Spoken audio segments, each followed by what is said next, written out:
Hello, and welcome to the North Coast Journal Preview, where we take a look at the stories being followed in the upcoming edition of the North Coast Journal. I'm your host, Dave Frank, and I'm joined by North Coast Journal's news editor, Thad Greenson, and arts and features editor, Jennifer Famiko Cahill. Welcome, guys. Hey, David. How you doing? Pretty great, thanks. It's a rainy day. I know we need rain, and so that's a good thing. I feel like we're overdue for winter. But also, on the downside, it's as we approach the holidays, the COVID situation is starting to get a little bit on the scary side. So that's a segue into what are you guys covering this week on the cover of the North Coast Journal? Yeah, so this week our cover story kind of dives right into that, looking at our case surge in Humboldt County, and particularly looking at it through the eyes of kind of frontline care workers who are treating COVID patients. So I spent a big part of the last week and a half talking to a bunch of healthcare providers at St. Joseph's. To get an idea of kind of what this experience has been like for them, what they're currently facing in the hospital, and then also what it's like to, kind of have that lived experience on their hand, and then also watching our numbers climb really dramatically over the past few weeks. So I did get a chance to preview this article before we talked today, and the quote that I think kind of frames it nicely that you put right up in the beginning is they spoke about their fears, their anxieties, their exhaustion, and their resolve, and how they're facing these challenges even as some members of the community disregard public health officials. Mm-hmm. So with that in mind, can you tell us a little bit about what the current state of affairs that we're facing that to the healthcare community is addressing, healthcare providers are addressing? Yeah, so I think what we kind of hit on with that line and the title of the piece is that this has already been a really long haul for our healthcare workers. Humboldt County confirmed its first case back in February. And they really kind of described kind of sprinting through a marathon, of just kind of the early months being this constant triaging of trying to figure out the best safety protocols for them, the best treatment protocols for patients, and it just being this really dynamic kind of ever-changing situation. And then that moved into kind of getting, to where they felt like they had solid stockpiles of PPE, personal protective equipment, and really good protocols in place, and kind of getting a better handle of how to treat patients. But then they started actually seeing more patients and had kind of the county's first deaths and had to deal with kind of the trauma of that and just really the inherent challenges in treating COVID patients. And then that's moved into kind of this bracing for this surge that we're currently seeing. And, it's important to remember that hospitalizations trend a couple weeks behind cases. So while we've seen an uptick, we haven't seen kind of the full brunt of this real case onslaught we've seen over the last 3 or 4 weeks. What I was really surprised, maybe I shouldn't have been, but what I wasn't really ready for when reporting out the story is kind of hearing about the current state of the hospital and especially the emergency room. And there's a couple really powerful quotes from actually the charge nurse in the emergency room, Kristen Bedeau, who said that basically they're saying levels of critically ill patients that they've never seen before, the providers in the emergency room, and that those aren't COVID patients. These are patients that are suffering other ailments. And, but it is related to COVID and the pandemic, and that a lot of people, either because they were afraid of catching COVID in the hospital or just afraid of venturing out or had appointments canceled and preventative care appointments canceled and things like that, are kind of becoming acutely ill right now at a time when usually hospitalizations are up in the winter and the flu season and stuff like that. And so she's just saying that like kind of they're overwhelmed as is without this kind of coming surge of COVID patients, and just talking about the complexities of some of those things. Another issue is because hospitals throughout the state are just inundated with COVID patients, they're having a really hard time transferring people out of St. Joseph's ER and ICU for specialty care in other areas. And so usually, there's certain types of care, certain levels of care that just aren't available in our local health system. And so those patients generally get sent down to the Bay Area. Of course, Bay Area hospitals, as much of the state, are just kind of overwhelmed right now. So they have people just kind of sitting in ER beds and ICU beds waiting to leave the hospital, and they don't know when they're going to be able to get those patients out. And so, talking to her, it just really kind of came into focus that we're dealing with, a hospital system right now that's in a pretty fragile state, knowing that it's only going to get worse in the coming weeks, which for these workers on the front line is exhausting and frustrating and somewhat terrifying. Yeah, definitely. I mean, there's that tone that came through from all the different people you spoke with about what they're experiencing. And so one of the things I thought that was interesting is that, like this is challenging work anyway that people do in the ER and the ICU and managing the increases in the wintertime. But that we are seeing more than a typical seasonal increase, including acute emotional distress. And one of the people, I forget who said it, but that in fact this is also affecting the healthcare workers and staff members themselves also. They are also experiencing this stress. So can you tell us a little bit about what you learned about the difficulties that they're facing in providing care to COVID patients? So like their protocol and what the challenges there? Yeah, so I think it falls on a number of levels. I mean, one, as you mentioned, is just kind of the levels, the amount of patients coming in with kind of severe emotional distress. And then those kind of hit the ER especially. And staff there were really saying that there's been some kind of violent incidents. And, they're always going to treat those patients with kindness and respect. But kind of the accumulation of those really takes a toll and is kind of emotionally exhausting. Then, I think with COVID patients in general, there's two things. One is that, there's this necessary hypervigilance to keep hospital staff safe. And so every time you're entering a patient's room, you have to don like multiple layers of personal protective equipment, gloves and gowns and face masks and face shields. And you have to do it knowing that if you're sloppy about it or if you miss a step, that you could get sick and you could also like become a vector to getting other people sick. There's a lot of stress that goes into that. And then on the flip side, every time you leave that room, you need to doff and take off all that stuff and sanitize. And so I think just that keeping up with that daily ritual is somewhat exhausting on its own. And then, what really struck me about both in the ICU and the emergency room, employees talking about COVID care specifically, is just this tendency that certain patients take these really, really rapid turns downhill. And they never really know which patients those are going to be and when that turn is going to come. And so, with other types of patients, they have kind of more of a predictive trajectory that they can see certain vital signs and understand that this patient's on kind of a bad path. And they felt like that's much trickier with COVID. And it takes this kind of hypervigilance to be constantly monitoring, making sure they're not missing some kind of warning sign. One of the nurses I spoke to, used the example of a death that we've had in Humboldt County where she said the patient came in and was talking to them and, at one point was asking somebody to come in and, adjust their pillow. And then a couple hours later had passed. And that's how quickly they kind of took this dive in oxygen saturation that, then followed with other types of failures. So I think they're just kind of feeling inundated with the stress at this point of both those levels, trying to keep everybody safe, and then just a feeling like they need to be 100% paying acute attention at all times. Right. So there's that side of it, which is like actual patient care. But then there's also this sort of human side that you were able to illustrate about their own personal lives too.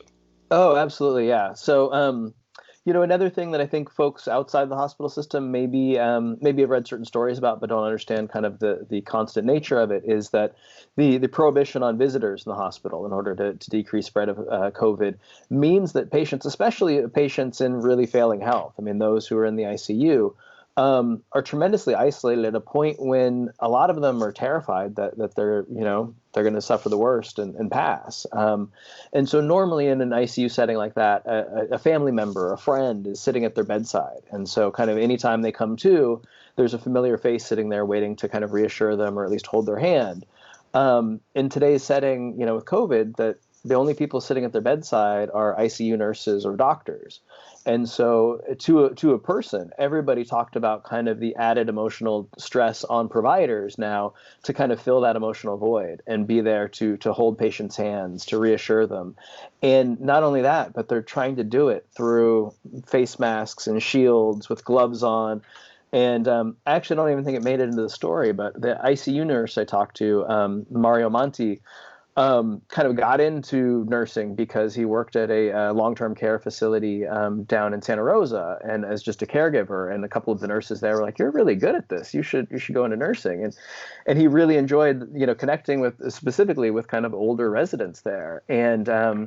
And that's primarily who he's been seeing in the ICU with COVID. And he talked about a lot of them being hard of hearing and trying to kind of communicate with them, yelling through respirators and their difficulty hearing him. And so it's just kind of this perfect storm for emotional distress for everybody involved. And it's constant. And that's just really, it sounds like taking a toll on these folks. And the last thing I'll say on that, and at the same time, these folks are dealing with the same restrictions that the rest of us are. So they can't go on a vacation. They can't travel out of town to visit family and, access those support systems they normally had. They can't even go to the gym in some cases and do the kinds of things they would normally do to kind of recenter and let off steam and stuff. Well, thank you for that. And there's so much more in the article, so I hope people do take the opportunity to read it and check it out. But one last thing before we transition. I noticed that there's an element here that just sort of to remind us all, I suppose, that there's an uncertainty in any given case. It's it's all a game of probabilities, and maybe we all kind of say to ourselves, well, the odds are low in my cohort, or I don't expect that it'll affect me, but that's you don't know, you don't know how that's going to play out, and then so there's this pending, I guess, sense of urgency, I think, that things could get worse. And do you want to say anything at all about, the takeaway at the end here was that this is challenging work for these folks, but that I think I mentioned this earlier, but the flattening the curve is in the community's hands. Right. Yeah. So I think I'll make 2 points there quickly. One is that you're absolutely right. I mean, they spoke to just kind of that the different ways this disease affects different people. And I think a really common misconception in the community or, even the country at large is just to look at mortality figures and just to look at deaths. And then, personally, it bothers me that in our Humboldt County dashboard, we have, hospitalizations, deaths, and then recovered patients. All recovered means in that metric is that they're no longer contagious, but we really don't know the long-term impacts of COVID on COVID survivors. And there is, kind of growing evidence that some folks face a really long road to recovery if they ever fully, quote unquote, recover. And so one of the nurses that we spoke to talked about, a young, healthy patient who is now on a kidney transplant list and getting dialysis 3 times a week. So they really wanted to stress that this, yes, some patients, this is just a minor inconvenience, or it seems to be at this point. But for some, even survivors, they really suffer really acute long-term impacts. And then the other thing is that they all spoke to is, the frustration from their standpoint of seeing all this and kind of living through this. And we're in a situation where, we're being asked to make a communal sacrifice, and they're seeing people just refusing to do it, and how frustrating and really enraging that is for some of them. And, that they all spoke, I think I only quoted 1 or 2 of them saying this, but to this fallacy out there that, that people can say, well, people who are vulnerable just need to, isolate themselves and be safe. And I'm just going to keep on going to live my life because I'm not scared. But the more COVID spreads through the community, spreads through people who have that outlook, the more likely it is to get into skilled nursing facilities. It wasn't a vulnerable person who brought COVID into Granada, which now has, 80 plus cases or something like that. So they really wanted to just, stress the community mindedness, implore people to just really think about everybody but themselves, sacrifice it for nobody else, for the healthcare workers who are really fighting on the front lines of this thing. Well, thank you for making that point. I think it's really important for people to revisit it and ingrain that. How about you, Jennifer? What's going on the arts and features beat during this holiday season? Well, I have a really great Get Out story from a new writer, Caitlin Parson, and it's her first story for the Journal. And she is talking about a habit that she developed during the pandemic, in lockdown, isolated. She got into birding. Talk to your kids about birding, because she saw a red-tailed hawk. She started taking pictures. Pretty soon, she was birding every day. She joined a Facebook group to identify some of these birds. She got sucked into the drama of non-native birds. It's just, now she's a birder. And she's in southern Humboldt, so she is surrounded by birding opportunities. And she really found that not only is birding a great, we got a lot of birders in Humboldt County. Have you noticed? Oh, Hello, totally. Godwit days. Do you remember when that owl showed up in, where was it? Was it Garberville? Everybody and their mother went to go see the owl. It was up by Oric, I believe. Oh, Oric, that's right. Yeah, we got birders up in the trees, and and they're serious too. They are serious. Dad, do you remember when I mentioned something about a screaming eagle, and a birder wrote in to say, "Eagles don't scream. That's a red-tailed hawk. That's what they put in movies." And in fact, the red-tailed hawk, that's what Caitlin Parsons saw and kind of became obsessed with. She just sat for hours watching this bird and photographing him. And she just got into birding and really found that it was watching stuff fly around turned out to be grounding. It turned out that she found focus. She found a way to kind of turn inward and also kind of forget about her problems, forget about her stress, because, we're in a pandemic. And, she's a relatively young person who, should be out in the world socializing, doing stuff. And instead she's sort of locked down, with her family. And, she really found peace in birding. And one of the things that I really liked about her story was that she really points out that you don't need to have a ton of equipment. You don't need to be one of these people with a list who travels the world looking for birds. You don't need to have, night vision goggles or whatever else. Or you don't even need the vest. You don't need the vest.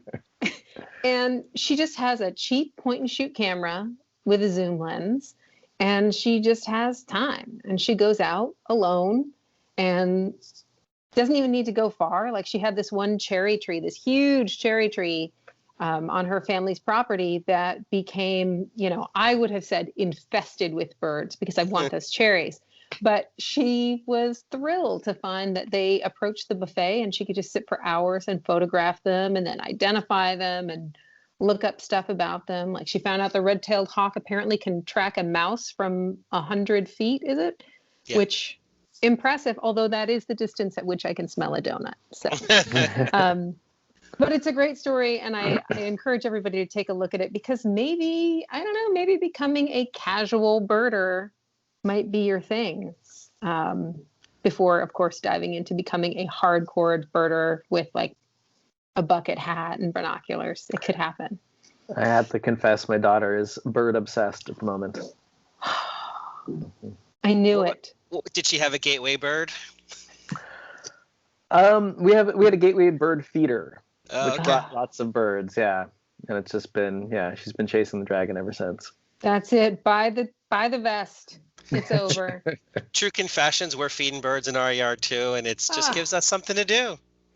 Birders. I am surrounded by birders. It happened.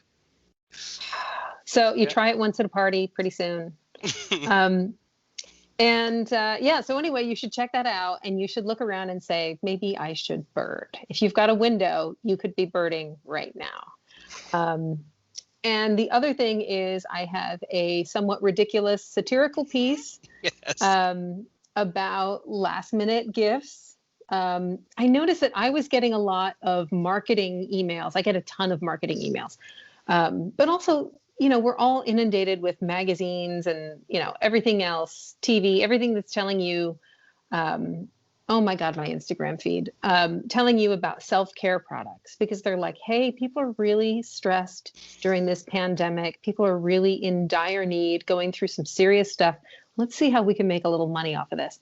So everything from candles to bath bombs. I have seen a lot of marketing thrown at us over the past few months, especially with the holidays coming up and holidays in action right now. So I made some very silly self-care gifts that are our suggestions, our picks. They are all fake, I should tell you. I'm sorry. I'm so disappointed. Yes, I'm sorry to the young man who called up and wanted to join the medieval health society also from a few months back. I'm sorry, that wasn't real. There are no meeting times. But, I came up with things like, I've been noticing that I'm Japanese, so I take insanely hot baths. Like if the meat is not starting to fall off the bone, your bath is not hot enough. And I came up with like bath bombs that you put into your tub and that you make the water so hot that you basically hallucinate and you forget about our very, very troubled reality. I was totally going to look into that one. I gotta say, reading through the piece, I knew they were all fake, and I was like, I'd buy that, and I'd buy that, and that too, yeah. Just hallucinate. And, weighted blankets have been very big in the pandemic, and, people feel sort of comforted by the weighted blanket. And I thought, 25 pounds, really? 25 pounds, is that enough for my anxiety? No, it is not. I'm going to need a 200-pound blanket if I'm going to stay locked and trapped away from, probably the self-harm I'll do elsewhere in my house. And all kinds of, there are some things that we label as self-care that are really self-harm. I don't know about you, but I know lots of people who are buying maybe more, handles of vodka than they were at other times in their life. The pandemic has not hurt the booze industry at all. I don't think it has. And likewise, things like, you remember those big tins of popcorn that always come to your house at Christmas? Yes, we all get these. And it's like cheese, butter, and caramel corn popcorn. And there's about 600 cups of it, and you just power through it because it's there. Except now you're powering through it because you have feelings and nowhere to put them because you're in lockdown. So self-help, self-harm, it's a fine line. Well, right on. I think there's some clever ones in there. I'm not going to spoil it. Hopefully people go check it out. And thank you, because I don't imagine my day would have been quite as good unless I saw the nihilist calendar. I think that was that was the good one. I think we're not actually trying to look forward to 2021, right? Right. Like in 2019, everybody was like, "Oh, we're gonna start over, fresh start," and then. No. I feel like we were in a 4 or 5 year stretch of that. Right. Yeah. Mm-hmm. Good for us on the optimism, but. Right. Yeah, we're still. You know what? Just buying a calendar right now is an act of optimism, and I applaud you. Well, right on. Thank you, Jennifer. That's just about going to do it for us this week. North Coast Journal is on newsstands now. Pick up a copy or get one online. Stay informed. Stay safe, everybody. Thad, Jennifer, thank you so much, and we'll see you guys again next week. Thanks, David. See you next week.